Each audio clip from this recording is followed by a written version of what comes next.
এই চিতা দৌড়বে পৃথিবীর সব থেকে দ্রুত গাড়ির সঙ্গে। দেখা যাক কে জেতে। ও চিতা, আচ্ছা ঠিক আছে, আমি আবার ডেকে নেবো। এই চিতাকে পৃথিবীর সব থেকে দ্রুত গতির প্রাণী বলা হয়ে থাকে। এর গতি এত বেশি যে একে হারাতে হলে মানুষের প্রয়োজন একটা ফর্মুলা ই রেস কারের, না হলে অসম্ভব। আর সেই জন্য আমি একটা গাড়িকে নিয়ে আসিনি, বরং একে হারাতে আমি 3টে গাড়ি নিয়ে এসেছি। শুরু করবো আমরা এই গল্ফ কার ভার্সেস চিতা দিয়ে। ওকে একবার দেখো। তোমরা তৈরি? হ্যাঁ তৈরি। 3, 2, 1, চিতাকে পাঠাও। ও ভাই, ও খুব জোরে দৌড়চ্ছে। কাছাকাছিও নয়। ছিটকে বেরিয়ে গেল। দিকে ধুলোয় ঢুকে যাচ্ছি। আমি আর দেখতেও পাচ্ছি না, এটা গায়েব হয়ে গেল। চিতা রেসটা শেষ করে ফেললো আর আমরা এখনো মাঝ রাস্তায় আছি। খুব বাজে হলো। স্যার, চিতা তুমি আমাদের লড়াই করতেই দিলে না। আমাদের আরেকটু দ্রুত দরকার, পরে গাড়িটা নিয়ে এসো। আমরা সবাই জানি একটা গল্ফ কার চিতাকে হারাতে পারবে না, কিন্তু এই পরের রেসে মোটর গাড়ির ইতিহাসে সবচেয়ে সুন্দর গাড়ি কিনতে আমি একটুও খরচ করিনি। আর এটা আমি একদম সত্যি কথা বলছি। মিনি ভ্যান ভার্সেস চিতা। যাও চলো চলো যাও, চলো যাও, জিমি, যাও। ড্রাইভ ড্রাইভ জিমি, ও ড্রাইভ। ভাই, এটা কি করে চালাবো আমি? তাড়াতাড়ি চালাও। দাঁড়াও আরে দাঁড়াও, কি এটাকে করছো আমি নাকি? চালানোর চেষ্টা তুমি কি করছি। করছো ভাই? আরে দাঁড়াও ভাই, আবার চলে গেল। এটার গতি আর বাড়ছেই না। আমরা এই মিনি ভ্যানটাকে কেন নিলাম? এটা আবার বাজে হলো। আমরা হেরেই গেলাম। আমরা করছিটা কি? দাঁড়াও চিতা, চিতা তোমাকে ফিনিশ লাইনটা ক্রস করতে হবে। ও ফিনিশিং লাইনের আগে দাঁড়িয়ে পড়েছে। এই তো করেছে। আমাদের সাথে মজা করছে।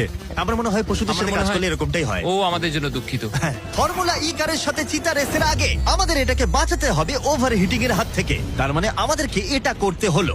আমি চিতাটাকে হাই বলতে চাই। কি? কেমন আছো? হাই। ও আমি Oh my চিতাটাকে God, ছুলাম। bro. যে কারণেই হোক না কেন, ওরা আমাদের এই শীর্ষ শিকারীর সাথে সময় কাটাতে দিয়েছে। আমার বিশ্বাসই ভাই, হচ্ছে না ওকে যে দেখো আমরা এর কিরকম সামনে করছে। আছি। এখানে এসো মিলি, আমার বিশ্বাস হচ্ছে না আমি একটা চিতাকে ডাকছি। এটা সত্যি খুব বড়। নোলান কি করছো? ও, নোলান হাত দিও না। না, আমরা আর হাত দেবো না। তোমরা সত্যি এক একটা পাগল। ও মাই গড, এটাকে তো একটা বড় বিড়ালের মতো দেখতে লাগছে।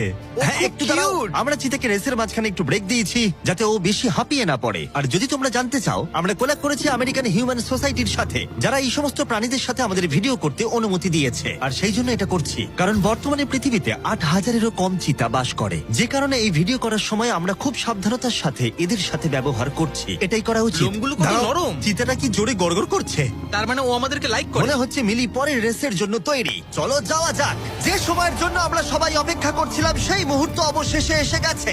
এবার আমরা সাক্ষী থাকতে চলেছি সর্বশেষ চ্যালেঞ্জের, ম্যান ভার্সেস অ্যানিমাল। এই রেসটা অসাধারণ হতে চলেছে। যদি এটাকে কেউ নষ্ট করতে পারে, সেটা একমাত্র নোলানই হবে।